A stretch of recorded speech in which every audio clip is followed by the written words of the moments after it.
The Watsons, a fragment of a novel by Jane Austen. Recording by Gesine. Part 1. The first winter assembly in the town of D in Surrey was to be held on Tuesday, October 13th, and it was generally expected to be a very good one. A long list of country families was confidently run over as sure of attending, and sanguine hopes were entertained that the Osbornes themselves would be there. The Edwards' invitation to the Watsons followed, of course. The Edwards were people of fortune, who lived in the town and kept their coach. The Watsons inhabited a village about 3 miles distant, were poor and had no close carriage.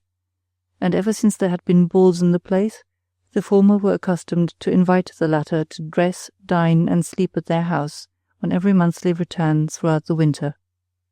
On the present occasion, as only 2 of Mr. Watson's children were at home, and one was always necessary as companion to himself, for he was sickly and had lost his wife, one only could profit by the kindness of their friends. Miss Emma Watson, who was very recently returned to her family from the care of an aunt who had brought her up, was to make her first public appearance in the neighbourhood, and her eldest sister, whose delight in a ball was not lessened by a 10 years' enjoyment, had some merit in cheerfully undertaking to drive her and all her finery in the old chair to D on the important morning. As they splashed along the dirty lane, Miss Watson thus instructed and cautioned her inexperienced sister. "I dare say it will be a very good ball, and among so many officers you will hardly want partners. You will find Mrs. Edwards' maid very willing to help you, and I would advise you to ask Mary Edwards' opinion if you are at all at a loss, for she has very good taste. If Mr. Edwards does not lose his money at cards, he will stay as late as you wish for. If he does, he will hurry you home perhaps, but you are sure of some comfortable soup. I hope you will be in good looks. I should not be surprised if you were to be thought of one of the prettiest girls in the room. There is a great deal in novelty.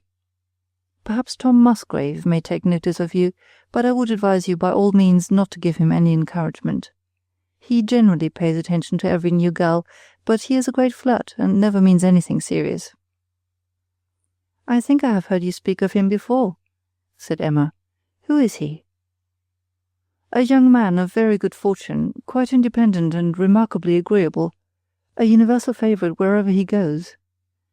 Most of the girls hereabout are in love with him, or have been. I believe I am the only one among them that have escaped with a whole heart, and yet I was the first he paid attention to when he came to this country 6 years ago, and very great attention did he pay me. Some people say that he has never seemed to like a girl so well since, though he is always behaving in a particular way to one or another." "And how came your heart to be the only cold one?" said Emma, smiling. "There was a reason for that," replied Miss Watson, changing colour. "I have not been very well used among them, Emma. I hope you will have better luck." "Dear sister, I beg your pardon if I have unthinkingly given you pain." "When first we knew Tom Musgrave," continued Miss Watson, without seeming to hear her, "I was very much attached to a young man of the name of Purvis, a particular friend of Robert's, who used to be with us a great deal. Everybody thought it would have been a match." A sigh accompanied these words, which Emma respected in silence, but her sister, after a short pause, went on. "You will naturally ask why it did not take place, and why he is married to another woman while I am still single. But you must ask her, not me. You must ask Penelope. Yes, Emma, Penelope was at the bottom of it all. She thinks everything fair for her husband. I trusted her. She set him against me, with the view of gaining him herself, and it ended in his discontinuing his visits, and soon after marrying somebody else. Penelope makes light of her conduct, but I think such treachery very bad. It has been the ruin of my happiness. I shall never love any man as I love Purvis. I do not think Tom Musgrave should be named with him in the same day." "You quite shock me by what you say of Penelope," said Emma. "Could a sister do such a thing? Rivalry, treachery between sisters! I shall be afraid of being acquainted with her. But I hope it was not so. Appearances were against her." "You do not know Penelope. There is nothing she would not do to get married. She would as good as tell you so herself. Do not trust her with any secrets of your own. Take warning by me, do not trust her. She has her good qualities, but she has no faith, no honor, no scruples, if she can promote her own advantage. I wish with all my heart she was well married. I declare I had rather have her well married than myself. Than yourself? Yes, I can suppose so. A heart wounded like yours can have little inclination for matrimony. Not much indeed. But you know we must marry. I could do very well single for my own part. A little company and a pleasant ball now and then would be enough for me, if one could be young forever. But my father cannot provide for us, and it is very bad to grow old and be poor and laughed at. I have lost Purvis, it is true, but very few people marry their first loves. I should not refuse a man because he was not Purvis. Not that I can ever quite forgive Penelope. Emma shook her head in acquiescence. Penelope, however, has had her troubles, continued Miss Watson. She was sadly disappointed in Tom Musgrave, who afterwards transferred his attention from me to her, and whom she was very fond of, but he never means anything serious, and when he had trifled with her long enough, he began to slight her for Margaret, and poor Penelope was very wretched. And since she has been trying to make some match at Chichester, she won't tell us with whom, but I believe it is a rich old Dr. Harding, uncle to the friend she goes to see, and she has taken a vast deal of trouble about him, and given up a great deal of time to no purpose as yet. When she went away the other day, she said it should be the last time. I suppose you did not know what her particular business was at Chichester, nor guess at the object which could take her away from Stanton just as you were coming home after so many years' absence. No, indeed, I had not the smallest suspicion of it. I considered her engagement to Mrs. Shaw just at the time as very unfortunate for me. I had hoped to find all my sisters at home, to be able to make an immediate friend of each. I suspect the doctor to have had an attack of the asthma, and that she was hurried away on that account. The Shaws are quite on her side, at least I believe so, but she tells me nothing. She professes to keep her own counsel. She says, and truly enough, that too many cooks spoil the broth. I am sorry for her anxieties, said Emma, but I do not like her plans or her opinions. I shall be afraid of her. She must have too masculine and bold a temper. To be so bent on marriage, to pursue a man merely for the sake of situation, is a sort of thing that shocks me. I cannot understand it. Poverty is a great evil, but to a woman of education and feeling it ought not, it cannot be the greatest. I would rather be a teacher at a school, and I can think of nothing worse, than marry a man I did not like. I would rather do anything than be a teacher at a school, said her sister. I have been at school, Emma, and know what a life they lead. You never have. I should not like marrying a disagreeable man any more than yourself, but I do not think there are many very disagreeable men. I think I could like any good-humoured man with a comfortable income. I suppose my aunt brought you up to be rather refined. Indeed, I do not know. My conduct must tell you how I have been brought up. I am no judge of it myself. I cannot compare my aunt's method with any other person's, because I know no other. But I can see in a great many things that you are very refined. I have observed it ever since you came home, and I am afraid it will not be for your happiness. Penelope will laugh at you very much. That will not be for my happiness, I am sure. If my opinions are wrong, I must correct them. If they are above my situation, I must endeavour to conceal them, but I doubt whether ridicule— Has Penelope much wit? Yes, she has great spirits, and never cares what she says. Margaret is more gentle, I imagine. Yes, especially in company. She is all gentleness and mildness when anybody is by, but she is a little fretful and perverse among ourselves. Poor creature! She is possessed with the notion of Tom Musgrave's being more seriously in love with her than he ever was with anybody else, and is always expecting him to come to the point. This is the second time within this 12 months that she has gone to spend a month with Robert and Jane on purpose to egg him on by her absence. But I am sure she is mistaken, and that he will no more follow her to Croydon now than he did last March. He will never marry unless he can marry somebody very great, Miss Osborne perhaps, or something in that style. Your account of this Tom Musgrave, Elizabeth, gives me very little inclination for his acquaintance. You are afraid of him. I do not wonder at you.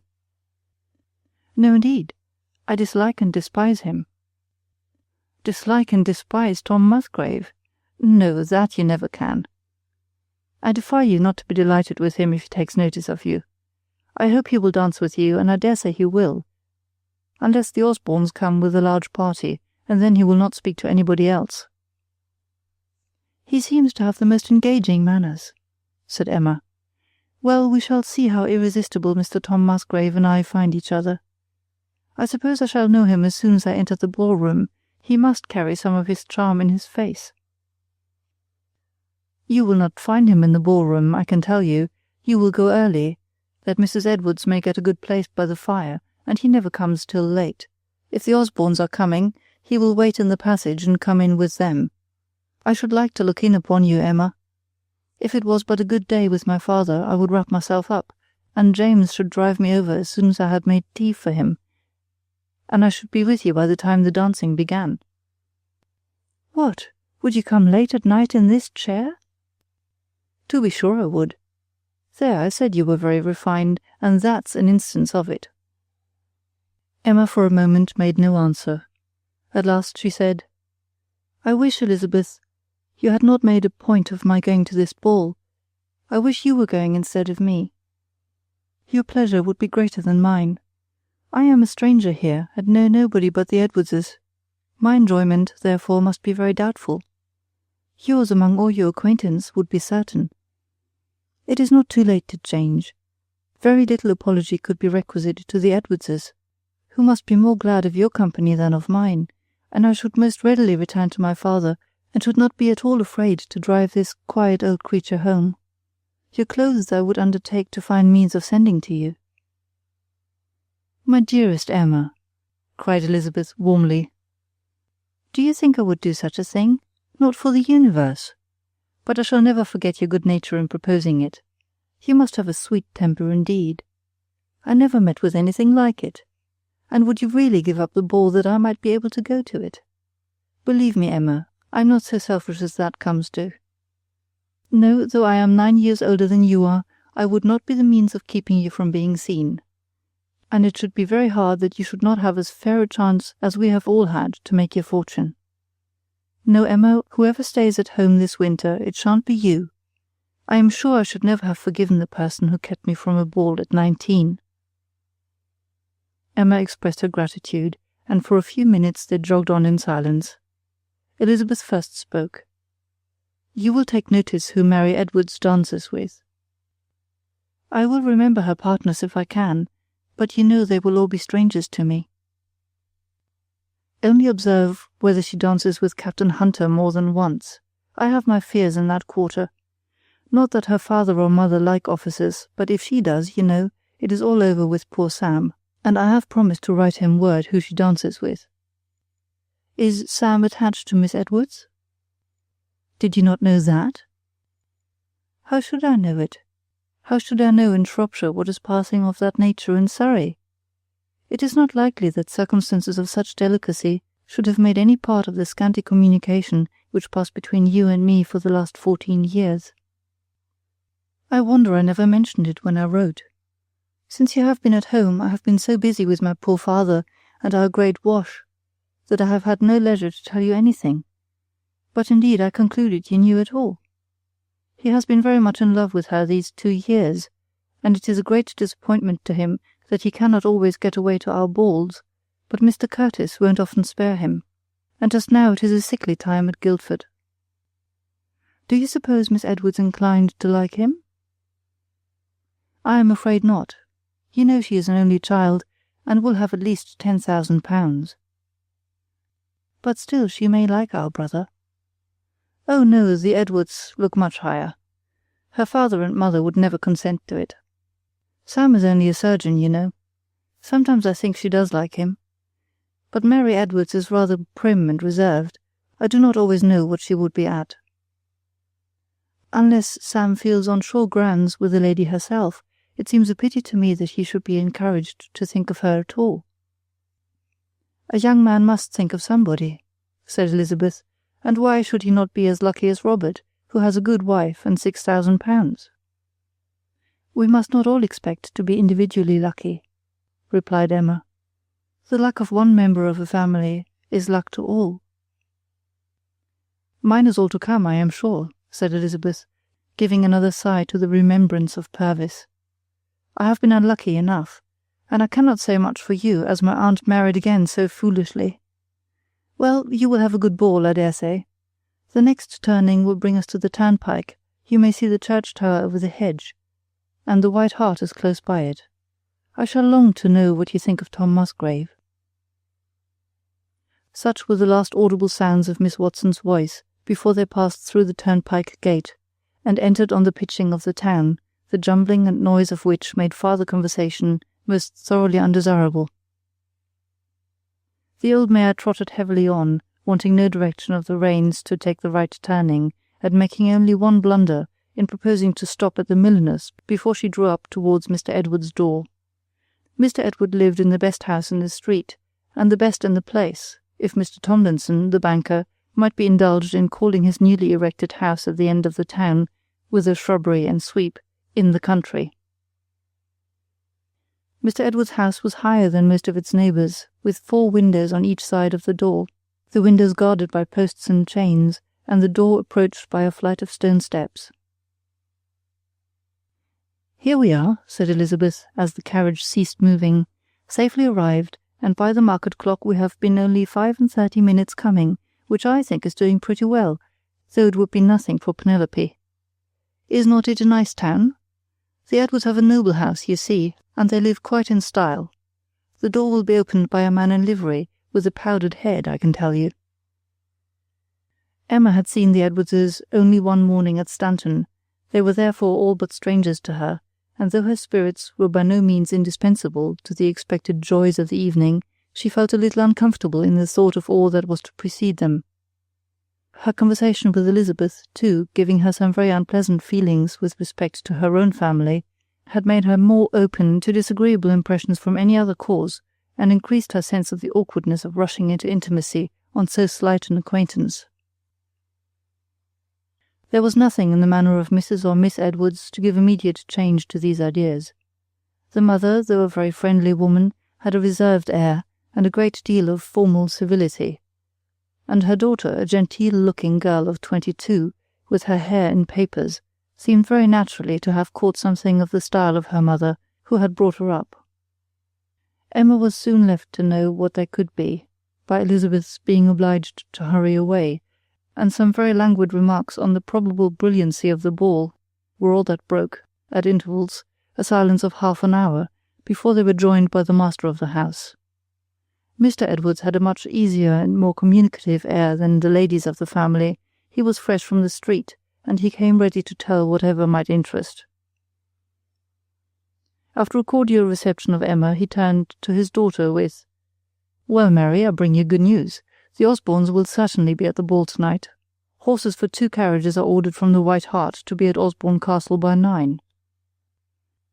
"I am glad of it," observed Mrs. Edwards, "because their coming gives a credit to our assembly. The Osbornes, being known to have been at the first ball, will dispose a great many people to attend the second.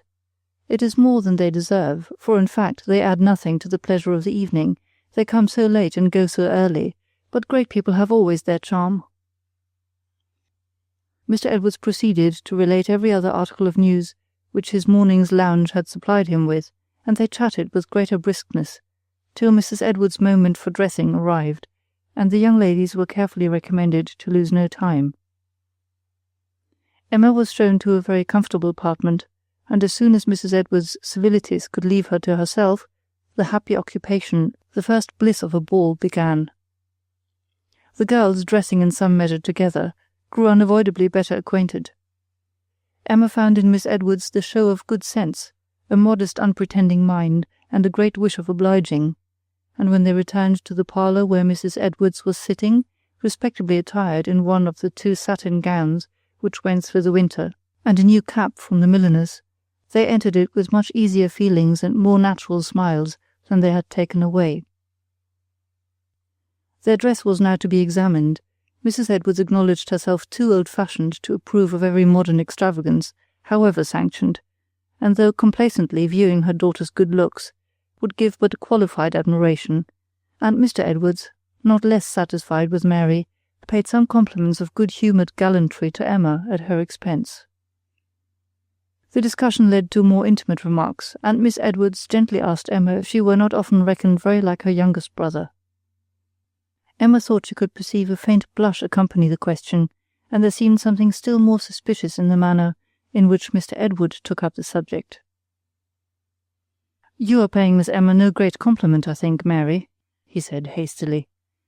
"Mr. Sam Watson is a very good sort of young man, and I dare say a very clever surgeon, but his complexion has been rather too much exposed to all weathers to make a likeness of him very flattering."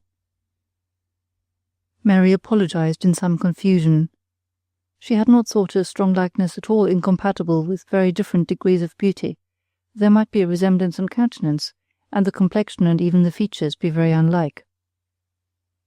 "I know nothing of my brother's beauty," said Emma, "for I have not seen him since he was 7 years old, but my father reckons us alike." "Mr. Watson!" cried Mr. Edwards. "Well, you astonish me. There is not the least likeness in the world. Your brother's eyes are grey, yours are brown. He has a long face and a wide mouth. My dear, do you perceive the least resemblance?" "Not the least. Miss Emma Watson puts me very much in mind of her eldest sister, and sometimes I see a look of Miss Penelope, and once or twice there has been a glance of Mr. Robert, but I cannot perceive any likeness to Mr. Samuel." "I see the likeness between her and Miss Watson," replied Mr. Edwards, "very strongly, but I am not sensible of the others. I do not much think she is like any of the family but Miss Watson, but I am sure there is no resemblance between her and Sam." This matter was settled, and they went to dinner. "Your father, Miss Emma, is one of my oldest friends," said Mr. Edwards, as he helped her to wine, when they were drawn round the fire to enjoy their dessert. "We must drink to his better health. It is a great concern to me, I assure you, that he should be such an invalid. I know nobody who likes a game of cards, in a social way, better than he does, and very few people play a fairer rubber. It is 1,000 pities that he should be so deprived of the pleasure. For now we have a quiet little whist club that meets 3 times a week at the White Hart, and if he could but have his health, how much he would enjoy it." "I dare say he would, sir, and I wish with all my heart he were equal to it." "Your club would be better fitted for an invalid," said Mrs. Edwards, "if you did not keep it up so late." This was an old grievance. "So late, my dear, what are you talking of?" cried the husband, with sturdy pleasantry. "We are always at home before midnight. They would laugh at Osborne Castle to hear you call that late. They are but just rising from dinner at midnight." "That is nothing to the purpose," retorted the lady calmly. "The Osbornes are to be no rule for us. You had better meet every night and break out 2 hours sooner." So far the subject was very often carried, but Mr. and Mrs. Edwards were so wise as never to pass that point, and Mr. Edwards now turned to something else. He had lived long enough in the idleness of a town to become a little of a gossip, and having some anxiety to know more of the circumstances of his youngest guest than had yet reached him, he began with, "I think, Miss Emma, I remember your aunt very well. About 30 years ago, I am pretty sure I danced with her in the old rooms at Bath, the year before I married. She was a very fine woman then, but like other people I suppose she has grown somewhat older since that time. I hope she is likely to be happy in her second choice." "I hope so, I believe so, sir," said Emma in some agitation. "Mr. Turner has not been dead a great while, I think." "About 2 years, sir." "I forget what her name is now." "O'Brien." "Irish, I remember, and she is gone to settle in Ireland. I do wonder that you should not wish to go with her into that country, Miss Emma, but it must be a great deprivation to her, poor lady, after bringing you up like a child of her own." "I was not so ungrateful, sir," said Emma warmly, "as to wish to be anywhere but with her. It did not suit them. It did not suit Captain O'Brien that I should be of the party." "Captain," repeated Mrs. Edwards. "The gentleman is in the army, then?" "Yes, ma'am." "Aye, there is nothing like your officers for captivating the ladies, young or old. There is no resisting a cockade, my dear."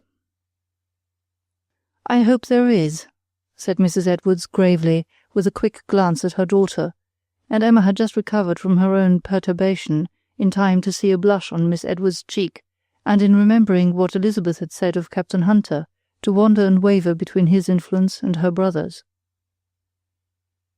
"Elderly ladies should be careful how they make a second choice," observed Mr. Edwards. "Carefulness, discretion should not be confined to elderly ladies or to a second choice," added his wife. "They are quite as necessary to young ladies in their first." "Rather more so, my dear," replied he, "because young ladies are likely to feel the effects of it longer. When an old lady plays the fool, it is not in the course of nature that she should suffer from it many years."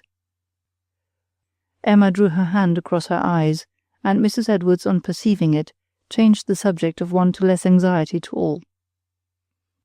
The entrance of the tea things at 7 o'clock was some relief, and luckily Mr. and Mrs. Edwards always drank a dish extraordinary, and ate an additional muffin when they were going to sit up late, which lengthened the ceremony almost to the wished-for moment. Part 2. At a little before 8, the Tomlinsons' carriage was heard to go by, which was the constant signal for Mrs. Edwards to order hers to the door, and in a very few minutes the party were transported from the quiet and warmth of a snug parlour to the bustle, noise, and draughts of the air of the broad entrance passage of an inn. Mrs. Edwards, carefully guarding her own dress, while she attended with yet greater solicitude to the proper security of her young charges' shoulders and throats, led the way up the wide staircase, while no sound of a ball but the first scrape of one violin blessed the ears of her followers, and Miss Edwards, on hazarding the anxious inquiry of whether there were many people come yet, was told by the waiter, as she knew she should, that Mrs. Tomlinson's family were in the room. In passing along a short gallery to the assembly room, brilliant in lights before them, they were accosted by a young man in a morning dress and boots, who was standing in the doorway of a bedchamber, apparently on purpose to see them go by.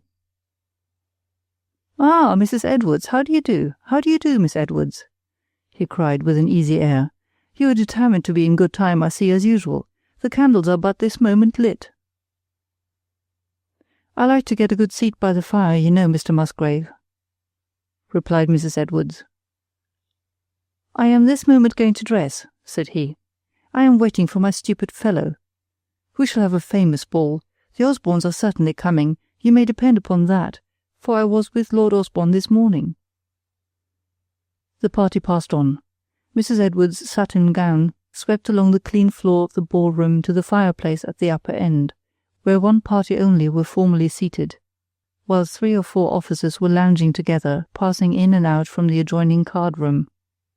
A very stiff meeting between these near neighbours ensued, and as soon as they were all duly placed again, Emma, in a low whisper which became the solemn scene, said to Miss Edwards, "The gentleman we passed in the passage was Mr. Musgrave, then. He is reckoned remarkably agreeable, I understand." Miss Edwards answered hesitatingly, "Yes, he is very much liked by many people, but we are not very intimate." "He is rich, is not he?" "He has about £800 or £900 a year, I believe. He came into possession of it when he was very young, and my father and mother think it has given him rather an unsettled turn. He is no favourite with them." The cold and empty appearance of the room and the demure air of the small cluster of females at one end of it began soon to give way. The inspiriting sound of other carriages was heard, and continual accessions of portly chaperons and strings of smartly dressed girls were received, with now and then a fresh gentleman straggler, who, if not enough in love to station himself near any fair creature, seemed glad to escape into the card-room.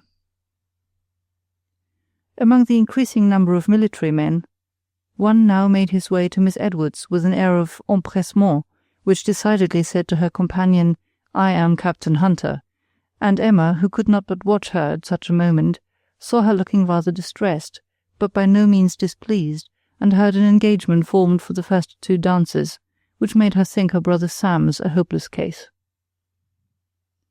Emma, in the meanwhile, was not unobserved or unadmired herself. A new face, and a very pretty one, could not be slighted.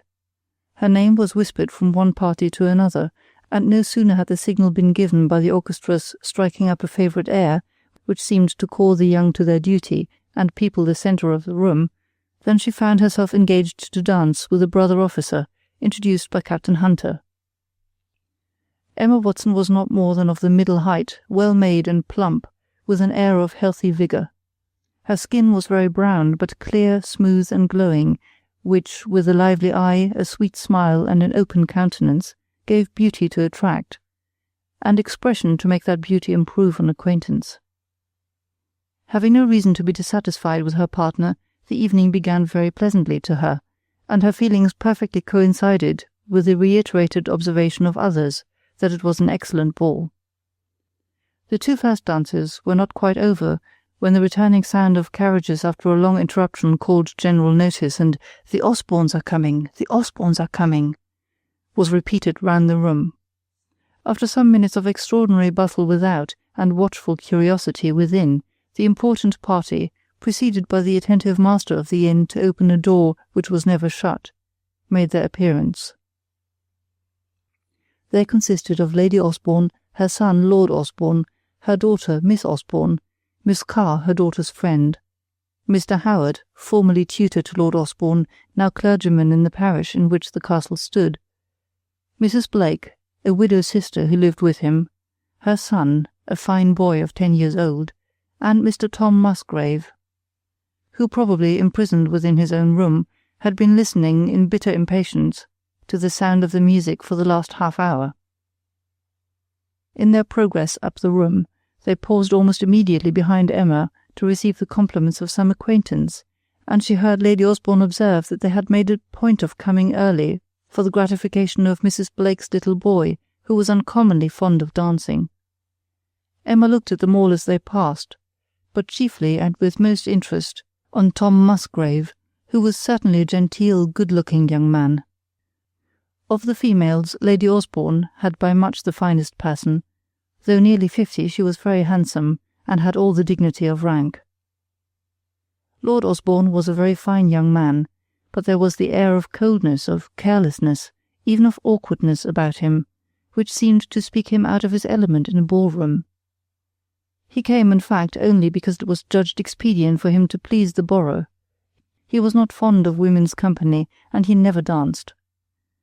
Mr. Howard was an agreeable-looking man, a little more than 30. At the conclusion of the 2 dances, Emma found herself, she knew not how, seated amongst the Osborne set, and she was immediately struck with the fine countenance and animated gestures of the little boy, as he was standing before his mother, wondering when they should begin. "You will not be surprised at Charles' impatience," said Mrs. Blake, a lively, pleasant-looking woman of 5 or 6 and 30, to a lady who was standing near her, "when you know what a partner he is to have. Miss Osborne has been so very kind as to promise to dance the first 2 dances with him." "Oh, yes, we have been engaged this week," cried the boy, "and we are to dance down every couple." On the other side of Emma, Miss Osborne, Miss Carr, and a party of young men were standing engaged in very lively consultation, and soon afterwards she saw the smartest officer of the set walking off to the orchestra to order the dance, while Miss Osborne, passing before her to her little expecting partner, hastily said, "Charles, I beg your pardon for not keeping my engagement, but I am going to dance these 2 dances with Colonel Beresford.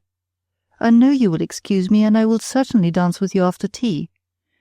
And without staying for an answer, she turned again to Miss Carr, and in another minute was led by Colonel Beresford to begin the set. If the poor little boy's face had in its happiness been interesting to Emma, it was infinitely more so under this sudden reverse. He stood the picture of disappointment, with crimsoned cheeks, quivering lips, and eyes bent on the floor. His mother, stifling her own mortification, tried to soothe his with the prospect of Miss Osborne's second promise, but though he contrived to utter with an effort of boyish bravery, "Oh, I do not mind it," It was very evident by the unceasing agitation of his features that he minded it as much as ever. Emma did not think or reflect. She felt and acted. "I shall be very happy to dance with you, sir, if you like it," said she, holding out her hand with the most unaffected good humour. The boy, in one moment restored to all his first delight, looked joyfully at his mother, and stepping forwards with an honest and simple "Thank you, ma'am," was instantly ready to attend his new acquaintance. The thankfulness of Mrs. Blake was more diffuse. With a look most expressive of unexpected pleasure and lively gratitude, she turned to her neighbour with repeated and fervent acknowledgments of so great and condescending a kindness to her boy. Emma, with perfect truth, could assure her that she could not be giving greater pleasure than she felt herself, and Charles being provided with his gloves and charged to keep them on, they joined the set which was now rapidly forming, with nearly equal complacency. It was a partnership which could not be noticed without surprise. It gained her a broad stare from Miss Osborne and Miss Carr as they passed her in the dance. "Upon my word, Charles, you are in luck," said the former as she turned him. "You have got a better partner than me." To which the happy Charles answered, "Yes." Tom Musgrave, who was dancing with Miss Carr, gave her many inquisitive glances, and after a time Lord Osborne himself came, and under pretence of talking to Charles, stood to look at his partner. Though rather distressed by such observation, Emma could not repent what she had done, so happy had it made both the boy and his mother, the latter of whom was continually making opportunities of addressing her with the warmest civility. Her little partner, she found, though bent chiefly on dancing, was not unwilling to speak when her questions or remarks gave him anything to say, and she learnt by a sort of inevitable inquiry that he had 2 brothers and a sister, that they and their mamma all lived with his uncle at Wickstead, that his uncle taught him Latin, that he was very fond of riding, and had a horse of his own, given him by Lord Osborne, and that he had been out once already with Lord Osborne's hounds. At the end of these dances, Emma found they were to drink tea. Miss Edwards gave her a caution to be at hand, in a manner which convinced her of Mrs. Edwards holding it very important to have them both close to her when she moved into the tea-room, and Emma was accordingly on the alert to gain her proper station. It was always the pleasure of the company to have a little bustle and crowd when they adjourned for refreshment. The tea-room was a small room within the card-room, and in passing through the latter, where the passage was straightened by tables, Mrs. Edwards and her party were for a few moments hemmed in. It happened close by Lady Osborne's casino table. Mr. Howard, who belonged to it, spoke to his nephew, and Emma, on perceiving herself the object of attention both to Lady Osborne and him, had just turned away her eye in time to avoid seeming to hear her young companion delightedly whisper loud, "Oh, uncle, do look at my partner, she is so pretty." As they were immediately in motion again, however, Charles was hurried off without being able to receive his uncle's suffrage. On entering the tea-room, in which 2 long tables were prepared, Lord Osborne was to be seen quite alone, at the end of one, as if retreating as far as he could from the ball, to enjoy his own thoughts and gape without restraint. Charles instantly pointed him out to Emma. "There's Lord Osborne. Let you and I go and sit by him." "No, no," said Emma, laughing. "You must sit with my friends." Charles was now free enough to hazard a few questions in his turn. What o'clock was it? 11. 11, and I am not at all sleepy. Mamma said I should be asleep before 10. Do you think Miss Osborne will keep her word with me when tea is over?" "Oh, yes, I suppose so," though she felt that she had no better reason to give than Miss Osborne had not kept it before. "When shall you come to Osborne Castle?" "Never, probably. I am not acquainted with the family." "But you may come to Wickstead and see mamma, and she can take you to the castle. There is a monstrous curious stuffed fox in there, and a badger. Anybody would think they were alive. It is a pity you should not see them." On rising from tea, there was again a scramble for the pleasure of being first out of the room, which happened to be increased by 1 or 2 of the card parties having just broken up, and the players being disposed to move exactly the different way. Among these was Mr. Howard, his sister leaning on his arm, and no sooner were they within reach of Emma than Mrs. Blake, calling her notice by a friendly touch, said, "Your goodness to Charles, my dear Miss Watson, brings all his family upon you. Give me leave to introduce my brother, Mr. Howard." Emma curtsied, the gentleman bowed, made a hasty request for the honour of her hand in the two next dances, to which as hasty an affirmative was given, and they were immediately impelled in opposite directions. Emma was very well pleased with the circumstance. There was a quietly cheerful, gentlemanlike air in Mr. Howard which suited her, and in a few minutes afterwards the value of her engagement increased, when, as she was sitting in the card-room, somewhat screened by a door, she heard Lord Osborne, who was lounging on a vacant table near her, call Tom Musgrave towards him and say, "Why do you not dance with that beautiful Emma Watson? I want you to dance with her, and I will come and stand by you." "I was determining on it this very moment, my lord. I'll be introduced and dance with her directly." "I do, and if you find she does not want much talking to, you may introduce me by and by." "Very well, my lord. If she is like her sisters, she will only want to be listened to. I will go this moment. I shall find her in the tea-room. That stiff old Mrs. Edwards has never done tea." Away he went, Lord Osborne after him, and Emma lost no time in hurrying from her corner exactly the other way, forgetting in her haste that she left Mrs. Edwards behind.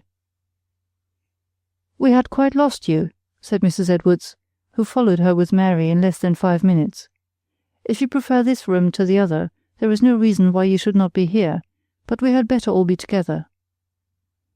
Emma was saved the trouble of apologizing by their being joined at that moment by Tom Musgrave, who, requesting Mrs. Edwards aloud to do him the honour of presenting him to Miss Emma Watson, left that good lady without any choice in the business, but that of testifying to the coldness of her manner that she did it unwillingly.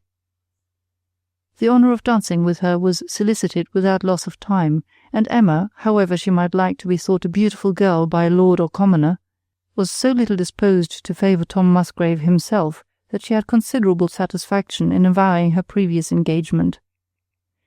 He was evidently surprised and discomposed. The style of her last partner had probably led him to believe her not overpowered with applications. "My little friend Charles Blake," he cried, "must not expect to engross you the whole evening.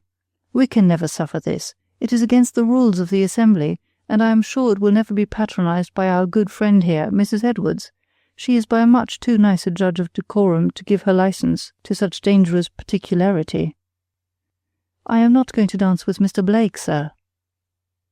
The gentleman, a little disconcerted, could only hope he might be fortunate another time, and seeming unwilling to leave her, though his friend Lord Osborne was waiting in the doorway for the result, as Emma with some amusement perceived, he began to make civil inquiries after her family. "How comes it that we have not the pleasure of seeing your sisters here this evening? Our assemblies have been used to be so well treated by them that we do not know how to take this neglect." "My eldest sister is the only one at home, and she could not leave my father." "Miss Watson the only one at home? You astonish me. It seems but the day before yesterday that I saw them all three in this town. But I am afraid I have been a very sad neighbour of late. I hear dreadful complaints of my negligence wherever I go, and I confess it is a shameful length of time since I was at Stanton.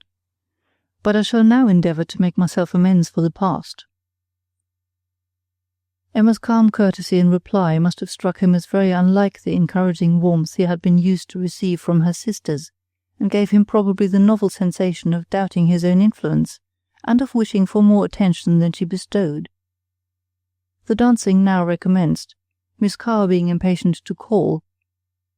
Everybody was required to stand up, and Tom Musgrave's curiosity was appeased on seeing Mr. Howard come forward and claim Emma's hand.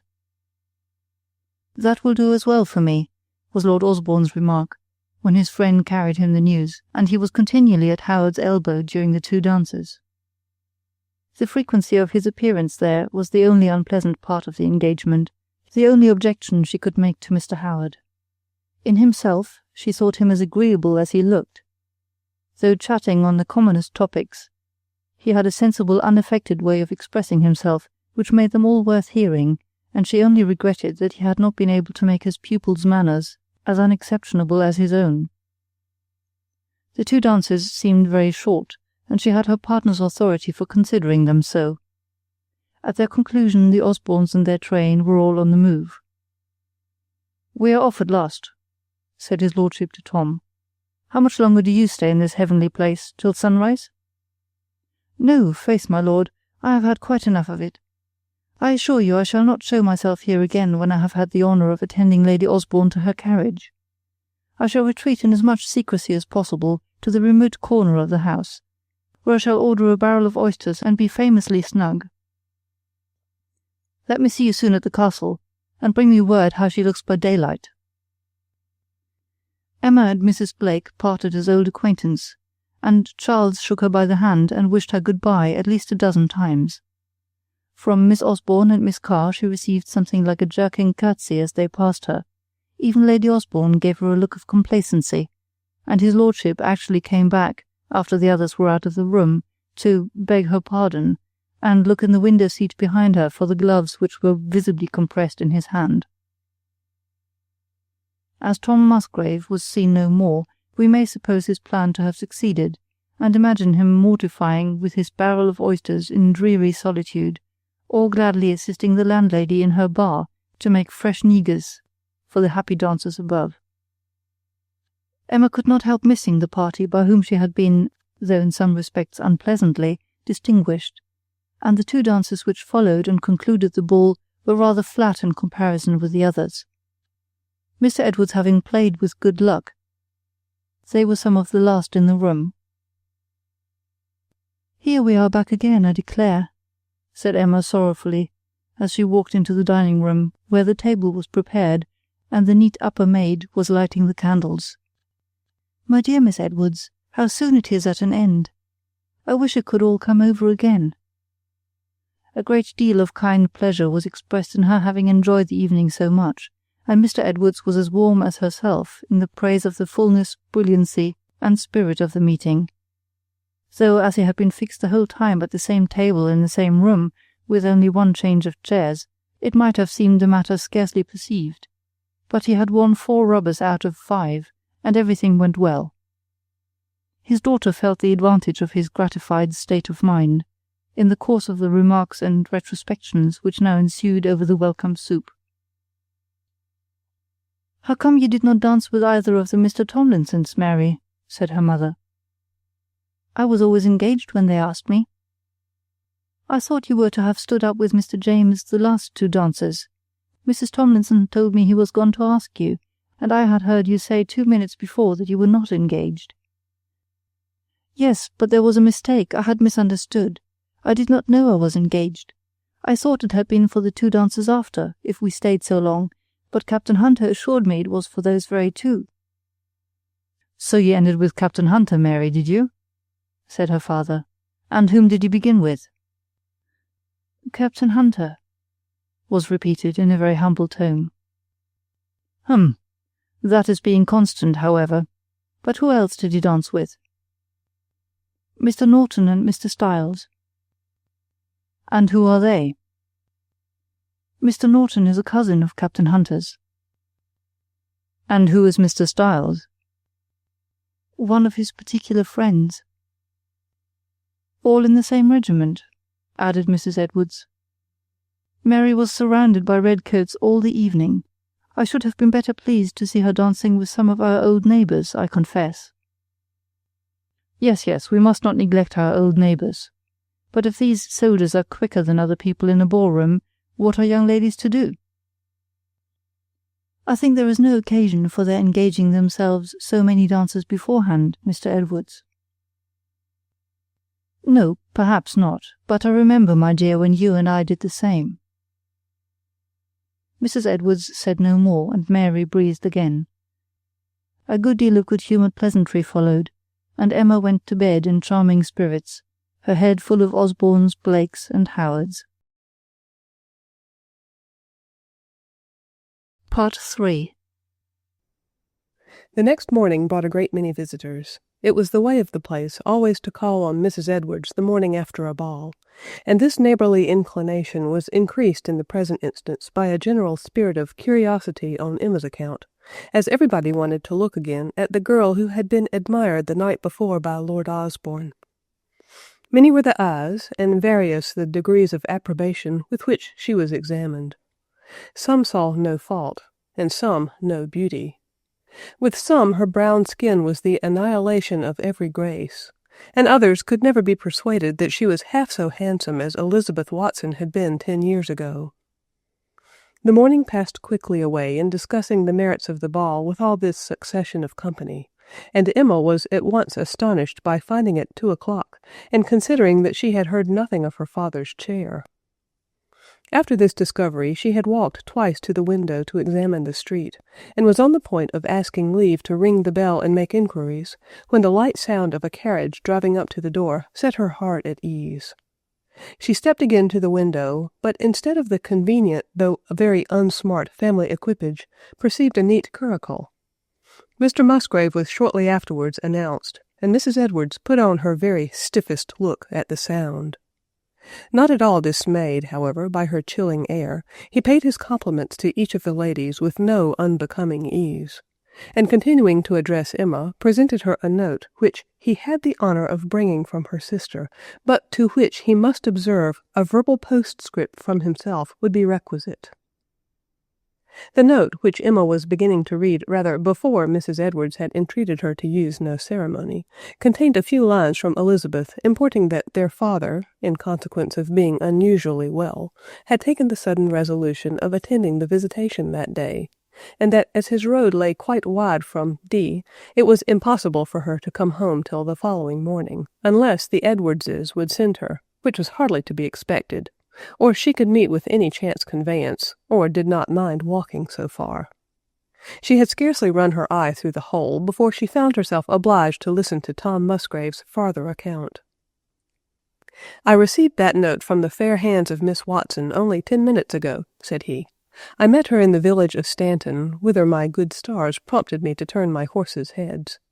She was at that moment in quest of a person to employ on the errand, and I was fortunate enough to convince her that she could not find a more willing or speedy messenger than myself. Remember, I say nothing of my disinterestedness. My reward is to be the indulgence of conveying you to Stanton in my curricle. Though they are not written down, I bring your sister's orders for the same." Emma felt distressed. She did not like the proposal. She did not wish to be on terms of intimacy with the proposer. And yet, fearful of encroaching on the Edwardses, as well as wishing to go home herself, she was at a loss how entirely to decline what he offered. Mrs. Edwards continued silent, either not understanding the case, or waiting to see how the young lady's inclination lay. Emma thanked him, but professed herself very unwilling to give him so much trouble. The trouble was, of course, honour, pleasure, delight. What had he or his horses to do? Still she hesitated. She believed she must beg leave to decline his assistance. She was rather afraid of the sort of carriage. The distance was not beyond a walk. Mrs. Edwards was silent no longer. She inquired into the particulars, and then said, "We shall be extremely happy, Miss Emma, if you can give us the pleasure of your company till tomorrow. But if you cannot conveniently do so, our carriage is quite at your service, and Mary will be pleased with the opportunity of seeing your sister." This was precisely what Emma had longed for, and she accepted the offer most thankfully, acknowledging that, as Elizabeth was entirely alone, it was her wish to return home to dinner. The plan was warmly opposed by their visitor. "I cannot suffer it, indeed. I must not be deprived of the happiness of escorting you. I assure you there is not a possibility of fear with my horses. You might guide them yourself. Your sisters all know how quiet they are. They have none of them the smallest scruple in trusting themselves with me, even on a race-course. Believe me," added he, lowering his voice, "you are quite safe. The danger is only mine."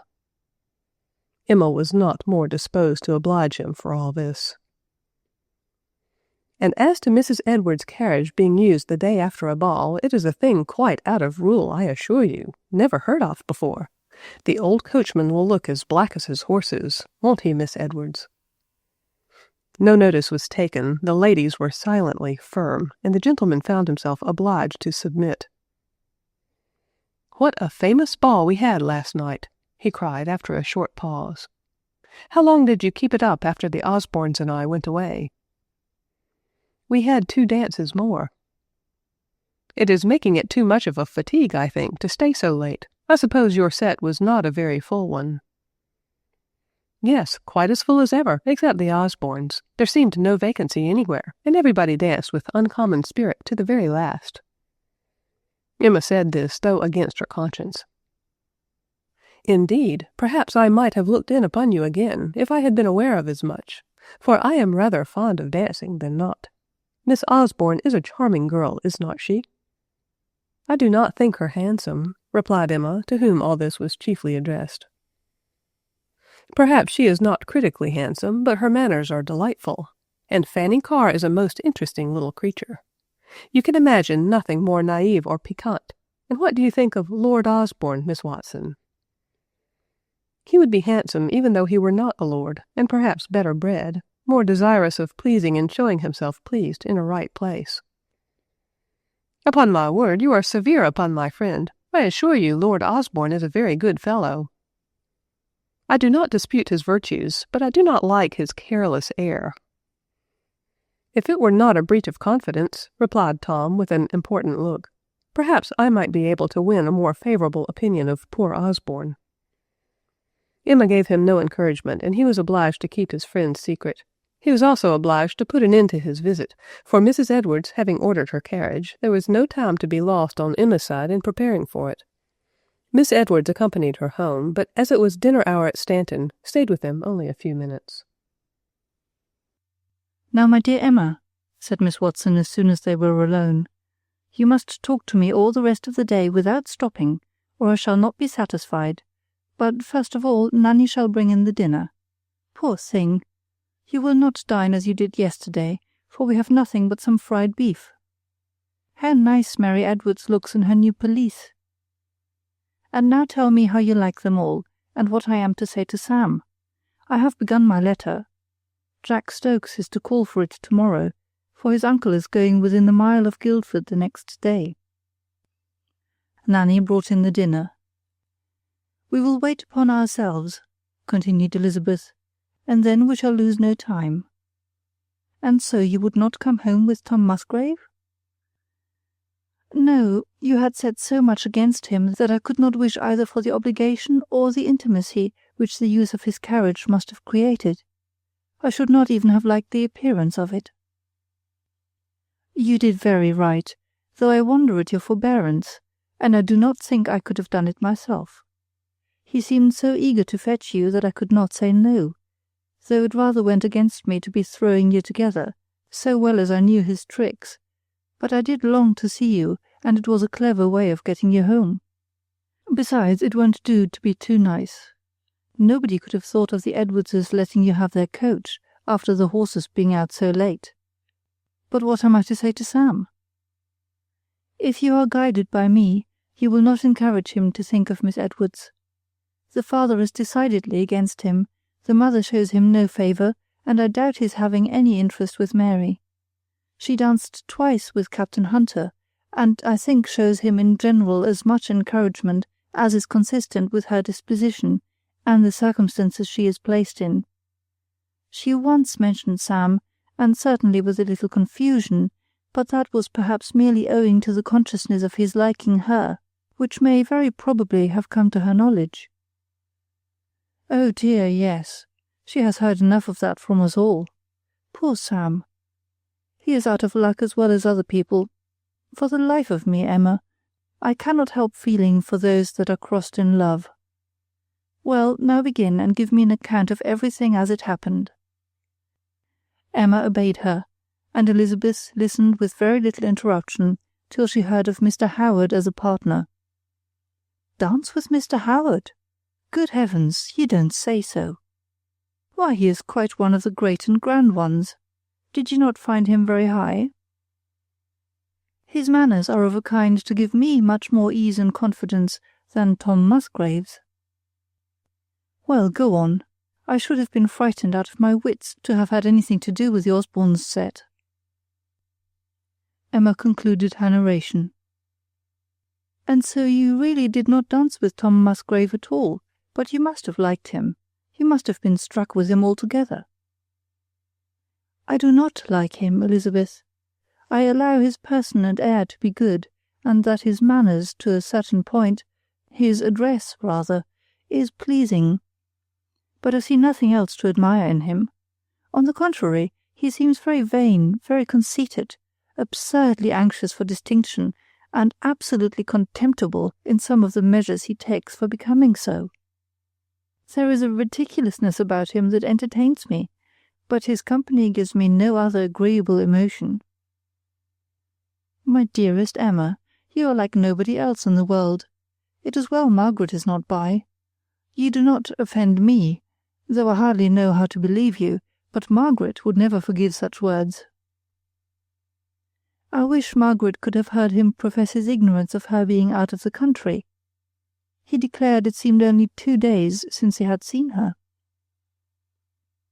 Ay, that is just like him, and yet this is the man she will fancy so desperately in love with her. He is no favourite of mine, as you well know, Emma, but you must think him agreeable. Can you lay your hand on your heart and say you do not? Indeed I can, both hands, and spread them to the widest extent. I should like to know the man you do think agreeable. His name is Howard. Howard?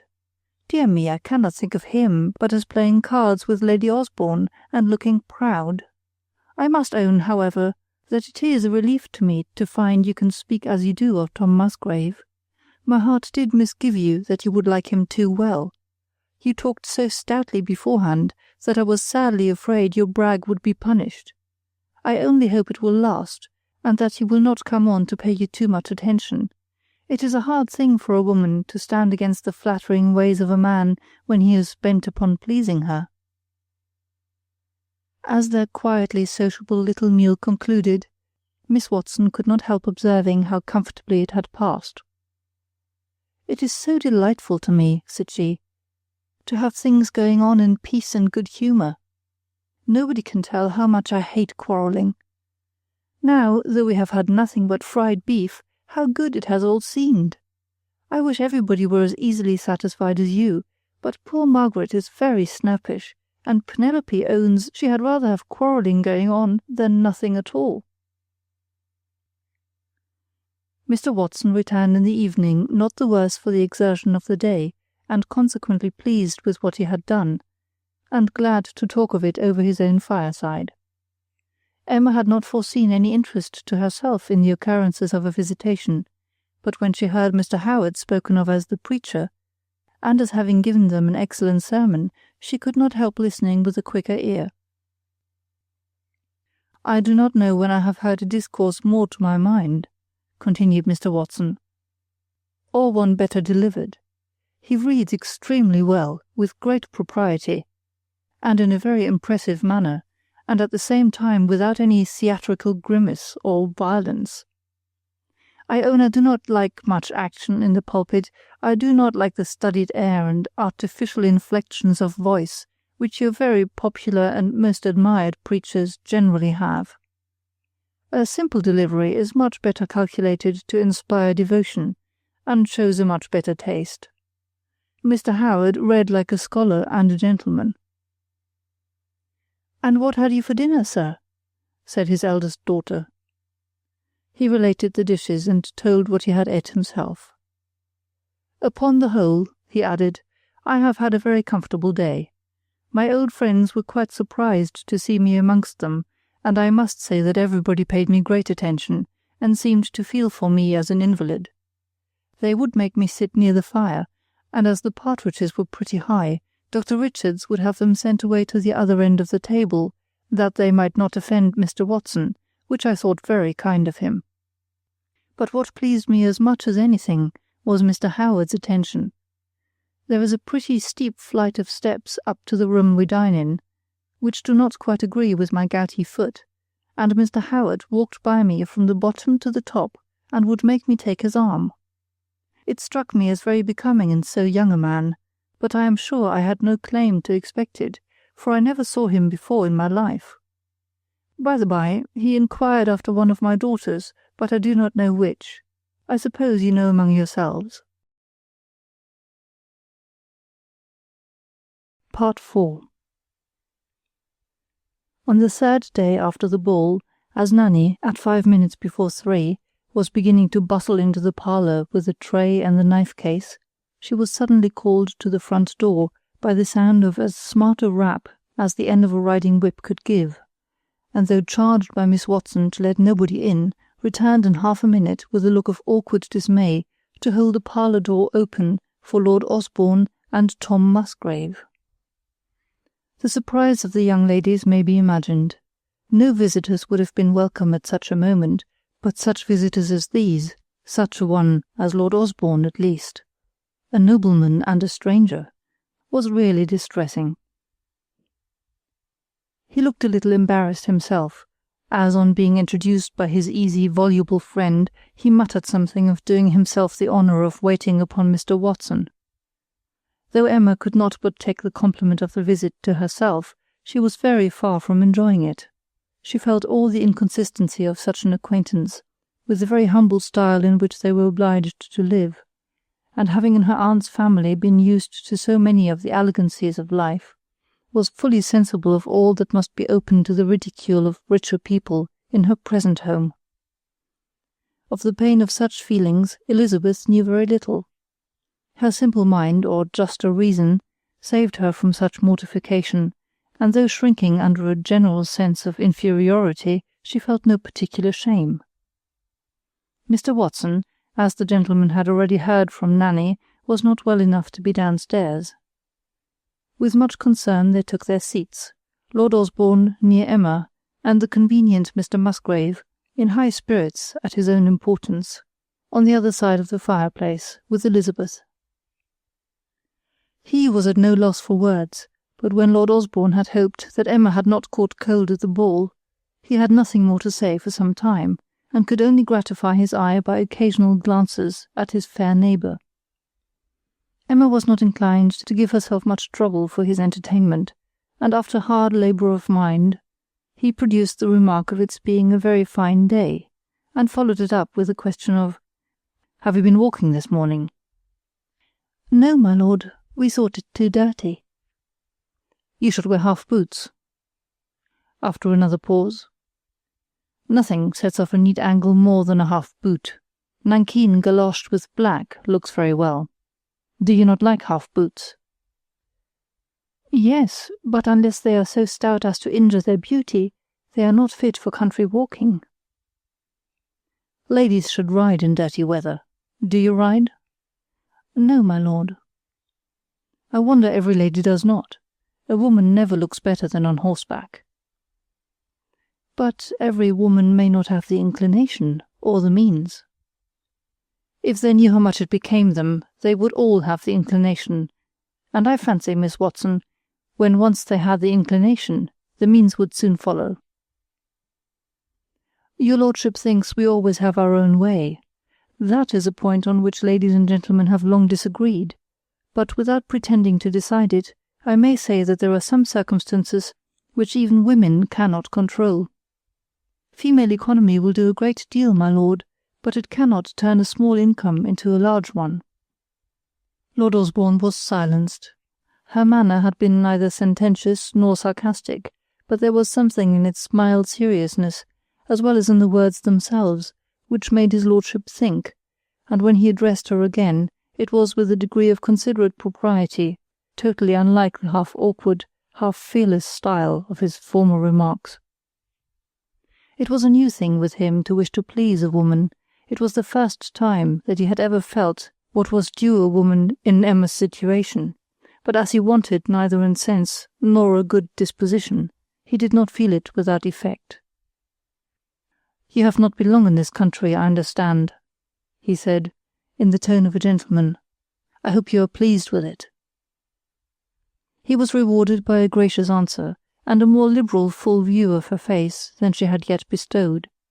Unused to exert himself, and happy in contemplating her, he then sat in silence for some minutes longer, while Tom Musgrave was chattering to Elizabeth, till they were interrupted by Nanny's approach, who, half opening the door and putting in her head, said, "Please, ma'am, master wants to know why he bent to have his dinner." The gentleman, who had hitherto disregarded every symptom, however positive, of the nearness of that meal, now jumped up with apologies, while Elizabeth called briskly after Nanny to tell Betty to take up the fowls.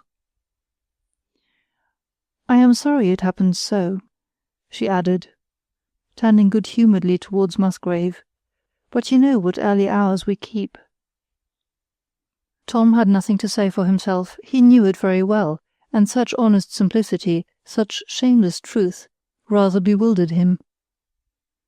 Lord Osborne's parting compliments took some time, his inclination for speech seeming to increase with the shortness of the term for indulgence. He recommended exercise in defiance of dirt, spoke again in praise of half-boots, begged that his sister might be allowed to send Emma the name of her shoemaker, and concluded with saying, "My hounds will be hunting this country next week. I believe they will throw off at Stanton Wood on Thursday at 9 o'clock. I mention this in hopes of you being drawn out to see what's going on. If the morning's tolerable, pray do us the honour of giving us your good wishes in person." The sisters looked on each other with astonishment when their visitors had withdrawn. "Here's an unaccountable honour," cried Elizabeth at last. "Who would have thought of Lord Osborne's coming to Stanton? He is very handsome, but Tom Musgrave looks all to nothing the smartest and most fashionable man of the two. I am glad he did not say anything to me. I would not have had to talk to such a great man for the world. Tom was very agreeable, was not he? But did you hear him ask where Miss Penelope and Miss Margaret were when he first came in? It put me out of patience. I am glad Nanny had not laid the cloth, however. It would have looked so awkward. Just the tray did not signify." To say Emma was not flattered by Lord Osborne's visit would be to assert a very unlikely thing, and describe a very odd young lady. But the gratification was by no means unalloyed. His coming was a sort of notice which might please her vanity, but did not suit her pride, and she would rather have known that he wished the visit, without presuming to make it, than have seen him at Stanton. Among other unsatisfactory feelings, it once occurred to her to wonder why Mr. Howard had not taken the same privilege of coming, and accompanied his lordship, but she was willing to suppose that he had either known nothing about it, or had declined any share in a measure which carried quite as much impertinence in its form as good breeding. Mr. Watson was very far from being delighted when he heard what had passed. A little peevish under immediate pain, and ill-disposed to be pleased, he only replied, "Phoo, phoo, what occasion could there be for Lord Osborne's coming? I have lived here for 14 years, without being noticed by any of the family. It is some foolery of that idle fellow Tom Musgrave. I cannot return the visit. I would not if I could." And when Tom Musgrave was met with again, he was commissioned with a message of excuse to Osborne Castle, on the too sufficient plea of Mr. Watson's infirm state of health.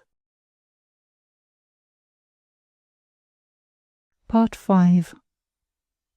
A week or 10 days rolled quietly away after this visit, before any new bustle arose to interrupt even for half a day the tranquil and affectionate intercourse of the two sisters, whose mutual regard was increasing with the intimate knowledge of each other which such intercourse produced. The first circumstance to break in on this security was the receipt of a letter from Croydon to announce the speedy return of Margaret, and a visit of 2 or 3 days from Mr. and Mrs. Robert Watson, who undertook to bring her home, and wished to see their sister Emma. It was an expectation to fill the thoughts of the sisters at Stanton, and to busy the hours of one of them at least, for as Jane had been a woman of fortune, the preparations for her entertainment were considerable, and as Elizabeth had at all times more good-will than method in her guidance of the house, she could make no change without a bustle. An absence of 14 years had made all her brothers and sisters strangers to Emma, but in her expectation of Margaret there was more than the awkwardness of such an alienation. She had heard things which made her dread her return, and the day which brought the party to Stanton seemed to her the probable conclusion of almost all that had been comfortable in the house. Robert Watson was an attorney at Croydon, in a good way of business, very well satisfied with himself for the same, and for having married the only daughter of the attorney to whom he had been clerk, with a fortune of £6,000. Mrs. Robert was not less pleased with herself for having had that £6,000, and for being now in possession of a very smart house in Croydon, where she gave genteel parties and wore fine clothes. In her person there was nothing remarkable, her manners were pert and conceited. Margaret was not without beauty. She had a slight pretty figure, and rather wanted countenance than good features, but the sharp and anxious expression of her face made her beauty in general little felt. On meeting her long-absent sister, as on every occasion of show, her manner was all affection and her voice all gentleness, continual smiles and a very slow articulation being her constant resource when determined on pleasing. She was now so delighted to see you, dear Emma, that she could hardly speak a word in a minute. I am sure we shall be great friends, she observed with much sentiment as they were sitting together. Emma scarcely knew how to answer such a proposition, and the manner in which it was spoken she could not attempt to equal. Mrs. Robert Watson eyed her with much familiar curiosity and triumphant compassion. The loss of the aunt's fortune was uppermost in her mind at the moment of meeting, and she could not but feel how much better it was to be the daughter of a gentleman of property in Croydon than the niece of an old woman who threw herself away on an Irish captain. Robert was carelessly kind, as became a prosperous man and a brother, more intent on settling with the post-boy, inveighing against the exorbitant advance in posting, and pondering over a doubtful half-crown, than on welcoming a sister who was no longer likely to have any property for him to get the direction of. "Your roads for the village is infamous, Elizabeth," said he, "worse than ever it was. By heaven, I would indict it if I lived near you. Who is surveyor now?" There was a little niece at Croydon to be fondly inquired after by the kind-hearted Elizabeth, who regretted very much her not being of the party. "You are very good," replied her mother, "and I assure you it went very hard with Augusta to have us come away without her. I was forced to say we were only going to church, and promised to come back for her directly. But you know it would not do to bring her without her maid, and I am as particular as ever in having her properly attended to." "Sweet little darling," cried Margaret, "it quite broke my heart to leave her." "Then why was you in such a hurry to run away from her?" cried Mrs. Robert. "You're a sad, shabby girl. I have been quarrelling with you all the way we came, have I not? Such a visit as this I never heard of. You know how glad we are to have any of you with us, if it be for months together, and I am sorry," with a witty smile, "we have not been able to make Croydon agreeable this autumn." "My dearest Jane, do not overpower me with your raillery. You know what inducements I had to bring me home. Spare me, I entreat you. I am no match for your arch sallies."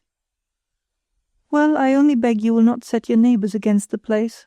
Perhaps Emma may be tempted to go back with us and stay till Christmas, if you don't put in your word."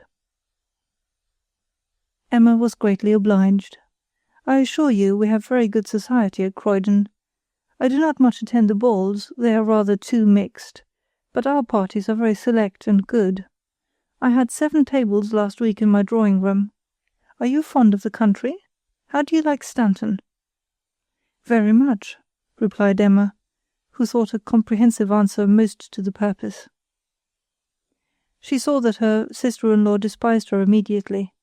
Mrs. Robert Watson was indeed wondering what sort of a home Emma could possibly have been used to in Shropshire, and setting it down as certain that the aunt could never have had £6,000. "How charming Emma is!" whispered Margaret to Mrs. Robert, in her most languaging tone.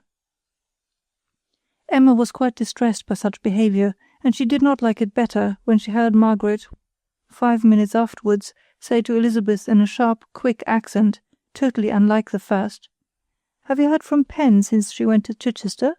I had a letter the other day. I don't find she is likely to make anything of it. I fancy she'll come back Miss Penelope as she went." Such, she feared, would be Margaret's common voice when the novelty of her own appearance were over. The tone of artificial sensibility was not recommended by the idea. The ladies were invited upstairs to prepare for dinner. "I hope you will find things tolerably comfortable, Jane," said Elizabeth, as she opened the door of the spare bedchamber. "My good creature," replied Jane, "use no ceremony with me, I entreat you. I am one of those who always take things as they find them. I hope I can put up with a small apartment for 2 or 3 nights, without making a piece of work. I always wish to be treated quite en famille when I come to see you. And now I do hope you have not been getting a great dinner for us. Remember, we never eat suppers." "I suppose," said Margaret rather quickly to Emma, "you and I are to be together. Elizabeth always takes care to have a room to herself." "No, Elizabeth gives me half hers." "Oh!" in a softened voice, and rather mortified to find that she was not ill-used. "I am sorry I am not to have the pleasure of your company, especially as it makes me nervous to be much alone." Emma was the first of the females in the parlour again. On entering it, she found her brother alone. "So, Emma," said he, "you are quite a stranger at home? It must seem odd enough for you to be here. A pretty piece of work your Aunt Turner has made of it. By heaven, a woman should never be trusted with money.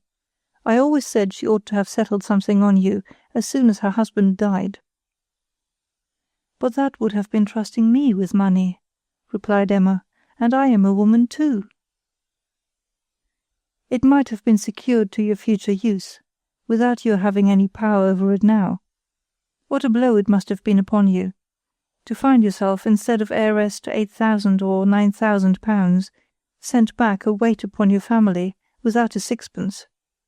I hope the old woman will smart for it. Do not speak disrespectfully of her. She was very good to me, and if she has made an imprudent choice, she will suffer more from it herself than I can possibly do. I do not mean to distress you, but you know everybody must think her an old fool. I thought Turner had been reckoned an extraordinarily sensible, clever man. How the devil came he to make such a will? My uncle's sense is not at all impeached in my opinion by his attachment to my aunt. She has been an excellent wife to him. The most liberal and enlightened minds are always the most confiding. The event has been unfortunate, but my uncle's memory is, if possible, endeared to me by such a proof of tender respect for my aunt." "That's odd sort of talking. He might have provided decently for his widow, without leaving everything that he had to dispose of, or any part of it, at her mercy." "My aunt may have erred," said Emma warmly. "She has erred, but my uncle's conduct was faultless. I was her own niece, and he left to herself the power and the pleasure of providing for me. But unluckily she has left the pleasure of providing for you to your father, and without the power. That's the long and short of the business. After keeping you at a distance from your family for such a length of time as must do away all natural affection among us, and breeding you up, I suppose, in a superior style, you are returned upon their hands without a sixpence." "You know," replied Emma, struggling with her tears, "my uncle's melancholy state of health. He was a greater invalid than my father. He could not leave home." "I do not mean to make you cry," said Robert, rather softened, and after a short silence, by way of changing the subject, he added, "I am just come from my father's room. He seems very indifferent. It will be a sad break-up when he dies. Pity you can none of you get married. You must come to Croydon as well as the rest, and see what you can do there. I believe if Margaret had had 1,000 or 1,500 pounds, there was a young man who would have thought of her." Emma was glad when they were joined by the others. It was better to look at her sister-in-law's finery than listen to Robert, who had equally irritated and grieved her. Mrs. Robert, exactly as smart as she had been at her own party, came in with apologies for her dress. "I would not make you wait," said she, "so I put on the first thing I met with. I am afraid I am a sad figure. My dear Mr. W., to her husband, you have not put any fresh powder in your hair." "No, I do not intend it. I think there is powder enough in my hair for my wife and sisters." Indeed, you ought to make some alteration to your dress before dinner when you are visiting, though you do not at home." "Nonsense." "It is very odd that you should not like to do what other gentlemen do. Mr. Marshall and Mr. Hemmings change their dress every day of their lives before dinner. And what was the use of my putting up your last new coat, if you are never to wear it? Do be satisfied with being fine yourself, and leave your husband alone." To put an end to this altercation and soften the evident vexation of her sister-in-law, Emma, though in no spirits to make such nonsense easy, began to admire her gown. It produced immediate complacency. "Do you like it?" said she. "I am very happy. It has been excessively admired, but sometimes I think the pattern too large. I shall wear one tomorrow that I think you will prefer to this. Have you seen the one I gave Margaret?" Dinner came, and except when Mrs. Robert looked at her husband's head, she continued gay and flippant, chiding Elizabeth for the profusion on the table, and absolutely protesting against the entrance of the roast turkey, which formed the only exception to "you see your dinner." "I do beg and entreat that no turkey may be seen to-day. I am really frightened out of my wits with the number of dishes we have already. Let us have no turkey, I beseech you." "My dear," replied Elizabeth, "the turkey is roasted, and it may just as well come in as stay in the kitchen. Besides, if it is cut, I am in hopes my father may be tempted to eat a bit, for it is rather a favourite dish." "You may have it in, my dear, but I assure you I shan't touch it." Mr. Watson had not been well enough to join the party at dinner, but was prevailed on to come down and drink tea with them. "I wish we may be able to have a game of cards to-night," said Elizabeth to Mrs. Robert, after seeing her father comfortably seated in his armchair. "Not on my account, my dear, I beg. You know I am no card-player. I think a snug chat infinitely better. I always say cards are very well sometimes to break a formal circle, but one never wants them among friends." "I was thinking of its being something to amuse my father," said Elizabeth, "if it was not disagreeable to you. He says his head won't bear whist, but perhaps if we make a round game, he may be tempted to sit down with us." "By all means, my dear creature.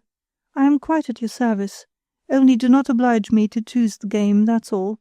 Speculation is the only round game at Croydon now, but I can play anything. When there is only one or two of you at home, you must be quite at a loss to amuse him. Why do you not get him to play at cribbage? Margaret and I have played at cribbage most nights that we have not been engaged." A sound like a distant carriage was at this moment caught. Everybody listened. It became more decided. It certainly drew nearer. It was an unusual sound for Stanton at any time of the day, for the village was on no very public road, and contained no gentleman's family but the rector's. The wheels rapidly approached. In 2 minutes the general expectation was answered. They stopped beyond a doubt at the garden gate of the parsonage. Who could it be? It was certainly a post-chaise.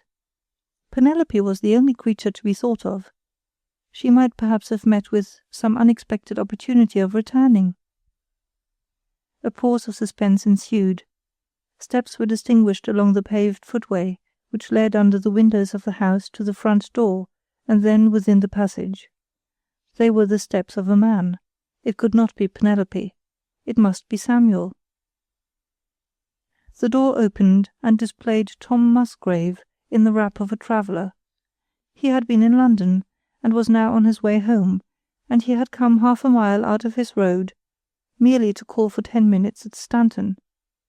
He loved to take people by surprise with sudden visits at extraordinary seasons, and in the present instance had had the additional motive of being able to tell the Miss Watsons, whom he depended on finding sitting quietly employed after tea, that he was going home to an 8 o'clock dinner. As it happened, however, he did not give more surprise than he received, when, instead of being shown into the usual little sitting-room, the door of the best parlour, a foot larger each way than the other, was thrown open, and he beheld a circle of smart people whom he could not immediately recognize, arranged, with all the honours of visiting, round the fire, and Miss Watson seated at the best Pembroke table, with the best tea things before her. He stood a few seconds in silent amazement. "Musgrave!" ejaculated Margaret in a tender voice.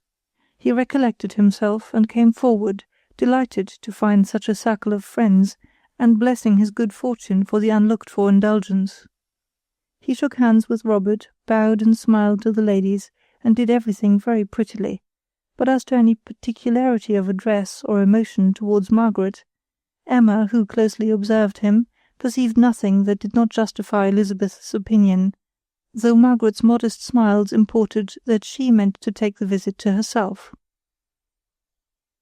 He was persuaded without much difficulty to throw off his greatcoat and drink tea with them, for whether he dined at 8 or 9, as he observed, was a matter of very little consequence, and without seeming to seek, he did not turn away from the chair close to Margaret, which she was assiduous in providing him.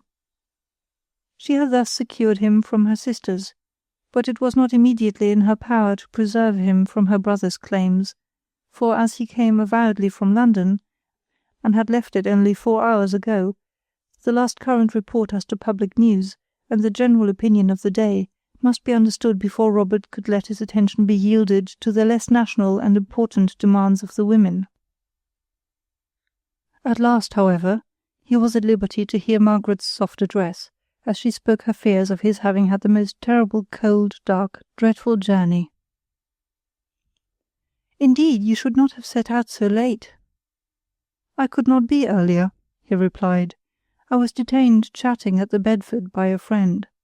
All hours are alike to me. How long have you been in the country, Miss Margaret?" "We only came this morning. My kind brother and sister brought me home this very morning. 'Tis singular, is it not?" "You were gone a great while, were you not? A fortnight, I suppose?" "You may call a fortnight a great while, Mr. Musgrave," said Mrs. Robert sharply, "but we think a month very little. I assure you we bring her home at the end of a month much against our will." "A month? Have you really been gone a month? 'Tis amazing how time flies." "You may imagine," said Margaret, in a sort of whisper, "what are my sensations in finding myself once more at Stanton. You know what a sad visitor I make. And I was so excessively impatient to see Emma. I dreaded the meeting, and at the same time longed for it. Do you not comprehend the sort of feeling?" "Not at all," cried he, aloud. "I could never dread a meeting with Miss Emma Watson, or any of her sisters." It was lucky that he added that finish. "Were you speaking to me?" said Emma, who had caught her own name. "Not absolutely," he answered, "but I was thinking of you, as many at a greater distance are probably doing at this moment. Fine open weather, Miss Emma, charming season for hunting." "Emma is delightful, is not she?" whispered Margaret. "I have found her more than answer my warmest hopes. Did you ever see anything more perfectly beautiful? I think even you must be a convert to a brown complexion." He hesitated. Margaret was fair herself, and he did not particularly want to compliment her, but Miss Osborne and Miss Carr were likewise fair, and his devotion to them carried the day. "Your sister's complexion," said he at last, "is as fine as a dark complexion can be, but I still profess my preference of a white skin. You have seen Miss Osborne? She is my model for a truly feminine complexion, and she is very fair." "Is she fairer than me?" Tom made no reply. "Upon my honor, ladies," he said, giving a glance over his own person, "I am highly indebted to your condescension for admitting me in such dishabille into your drawing-room. I really did not consider how unfit I was to be here, or I hope I should have kept my distance. Lady Osborne would tell me that I were growing as careless as her son if she saw me in this condition." The ladies were not wanting in civil returns, and Robert Watson, stealing a view of his own head in an opposite glass, said with equal civility, "You cannot be more in dishabille than myself. We got here so late that I had not time even to put a little fresh powder in my hair." Emma could not help entering in what she supposed her sister-in-law's feelings at the moment. When the tea things were removed, Tom began to talk of his carriage, but the old card table being set out, and the fish and counters, with a tolerably clean pack, being brought forward from the buffet by Miss Watson, the general voice was so urgent with him to join their party that he agreed to allow himself another quarter of an hour. Even Emma was pleased that he would stay, for she was beginning to feel that a family party might be the worst of all parties, and the others were delighted. "What's your game?" cried he, as they stood round the table. "Speculation, I believe," said Elizabeth. "My sister recommends it, and I fancy we all like it. I know you do, Tom." "It is the only round game played at Croydon now," said Mrs. Robert. "We never think of any other.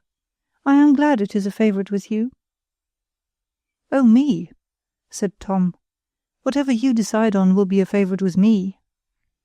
I have had some pleasant hours at speculation in my time, but I have not been in the way of it now for a long while. 21 is the game at Osborne Castle. I have played nothing but 21 of late. You would be astonished to hear the noise we make there. The fine old lofty drawing-room rings again. Lady Osborne sometimes declares she cannot hear herself speak. Lord Osborne enjoys it famously, and he makes the best dealer without exception that ever I beheld. Such quickness and spirit, he lets nobody dream of their cards. I wish he could see him overdraw himself on both his own cards. It is worth anything in the world." "Dear me!" cried Margaret, "why should we not play at 21? I think it is a much better game than speculation. I cannot say I am very fond of speculation." Mrs. Robert offered not another word in support of the game. She was quite vanquished, and the fashions of Osborne Castle carried it over the fashions of Croydon. "Do you see much of the parsonage family at the castle, Mr. Musgrave?" said Emma, as they were taking their seats. "Oh yes, they are almost always there. Mrs. Blake is a nice little good-humoured woman. She and I are sworn friends, and Howard's a very gentlemanlike, good sort of fellow. You are not forgotten, I assure you, by any of the party. I fancy you must have a little cheek glowing now and then, Miss Emma. Were you not rather warm last Saturday about 9 or 10 o'clock in the evening? I will tell you how it was. I see you are dying to know. Says Howard to Lord Osborne—" At this interesting moment he was called on by the others to regulate the game, and determine some disputable point, and his attention was so totally engaged in the business, and afterwards by the course of the game, as never to revert to what he had been saying before, and Emma, though suffering a good deal from curiosity, dared not remind him. He proved a very useful addition to their table. Without him it would have been a party of such very near relations as could have felt little interest, and perhaps maintained little complaisance, but his presence gave variety and secured good manners. He was, in fact, excellently qualified to shine at a round game, and few situations made him appear to greater advantage. He played with spirit, and had a great deal to say, and, though no wit himself, could sometimes make use of the wit of an absent friend, and had a lively way of retailing a commonplace or saying a mere nothing that had great effect at a card-table. The ways and good jokes of Osborne Castle were now added to his ordinary means of entertainment. He repeated the smart sayings of one lady, detailed the oversights of another, and indulged them even with a copy of Lord Osborne's style of overdrawing himself on both cards. The clock struck 9 while he was thus agreeably occupied, and when Nanny came in with her master's basin of gruel, he had the pleasure of observing to Mr. Watson that he should leave him at supper while he went home to dinner himself. The carriage was ordered to the door, and no entreaties for his staying longer could now avail, for he well knew that if he stayed, he must sit down to supper in less than 10 minutes, which to a man whose heart had been long fixed on calling his next meal a dinner was quite insupportable. On finding him determined to go, Margaret began to wink and nod at Elizabeth to ask him to dinner for the following day, and Elizabeth, at last not able to resist hints which her own hospitable, social temper more than half seconded, gave the invitation. Would he give Robert the meeting, they should be very happy. "With the greatest pleasure," was his first reply. In a moment afterwards, "That is, if I can possibly get here in time, but I shoot with Lord Osborne, and therefore must not engage. You will not think of me unless you see me." And so he departed, delighted with the uncertainty in which he had left it.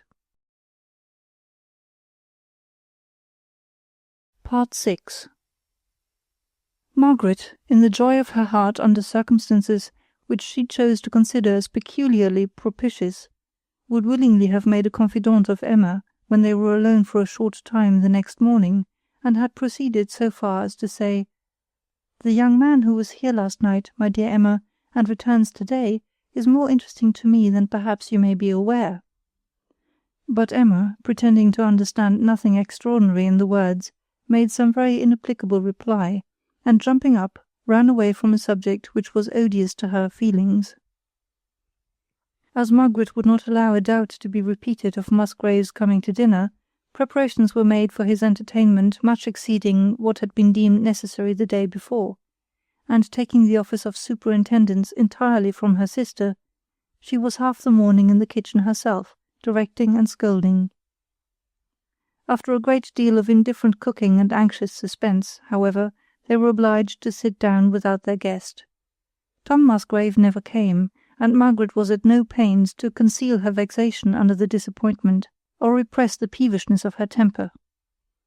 The peace of the party for the remainder of that day and the whole of the next, which comprised the length of Robert's and Jane's visit, was continually invaded by her fretful displeasure and querulous attacks. Elizabeth was the usual object of both. Margaret had just respect enough for her brother's and sister's opinion to behave properly by them, but Elizabeth and the maids could never do anything right, and Emma, whom she seemed no longer to think about, found the continuance of the gentle voice beyond her calculation short. Eager to be as little among them as possible, Emma was delighted with the alternative of sitting above with her father, and warmly entreated to be his constant companion each evening. And as Elizabeth loved company of any kind too well not to prefer being below at all risks, she had rather talk of Croydon with Jane, with every interruption of Margaret's perverseness, than sit with only her father, who frequently could not endure talking at all.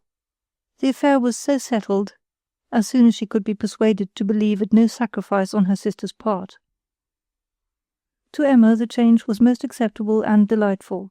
Her father, if ill, required little more than gentleness and silence, and being a man of sense and education, was, if able to converse, a welcome companion. In his chamber, Emma was at peace from the dreadful mortifications of unequal society and family discord, from the immediate endurance of hard-hearted prosperity, low-minded conceit, and wrong-headed folly, engrafted on an untoward disposition. She still suffered from them in the contemplation of their existence, in memory and in prospect, but for the moment she ceased to be tortured by their effects. She was at leisure, she could read and think, though her situation was hardly such as to make reflection very soothing. The evils arising from the loss of her uncle were neither trifling nor likely to lessen, and when thought had been freely indulged in contrasting the past and the present, the employment of mind and dissipation of unpleasant ideas which only reading could produce made her thankfully turn to a book. The change in her home, society, and style of life, in consequence of the death of one friend and the imprudence of another, had indeed been striking. From being the first object of hope and solicitude to an uncle who had formed her mind with the care of a parent, and of tenderness to an aunt whose amiable temper had delighted to give her every indulgence, from being the life and spirit of a house where all had been comfort and elegance, and the expected heiress of an easy independence, she was become of importance to no one, a burden on those whose affections she could not expect, an addition to a house already overstocked, surrounded by inferior minds, with little chance of domestic comfort and as little hope for future support. It was well for her that she was naturally cheerful, for the change had been such as might have plunged weak spirits in despondence. She was very much pressed by Robert and Jane to return with them to Croydon, and had some difficulty in getting a refusal accepted, as they thought too highly of their own kindness and situation to suppose the offer could appear in a less advantageous light to anybody else. Elizabeth gave them her interest, though evidently against her own, in privately urging Emma to go. "You do not know what you refuse, Emma," said she, "nor what you have to bear at home. I would advise you by all means to accept the invitation. There is always something lively going on at Croydon. You will be in company almost every day, and Robert and Jane will be very kind to you. As for me, I shall be no worse off without you than I have been used to be, but poor Margaret's disagreeable ways are new to you, and they would vex you more than you think for if you stay at home." Emma was of course uninfluenced, except to greater esteem for Elizabeth, by such representations, and the visitors departed without her. End of Part 6. End of the fragment The Watsons by Jane Austen. Note: according to Austen Leigh's memoir, this is how Jane Austen had intended the Watsons to continue. When the author's sister, Cassandra, showed the manuscript of this work to some of her nieces, she also told them something of the intended story, for with this dear sister, though I believe with no one else, Jane seems to have talked freely of any work that she might have in hand. Mr. Watson was soon to die, and Emma to become dependent for a home on her narrow-minded sister-in-law and brother. She was to decline an offer of marriage from Lord Osborne, and much of the interest of the tale was to arise from Lady Osborne's love for Mr. Howard, and his counter-affection for Emma, whom he was finally to marry. End of The Watsons by Jane Austen.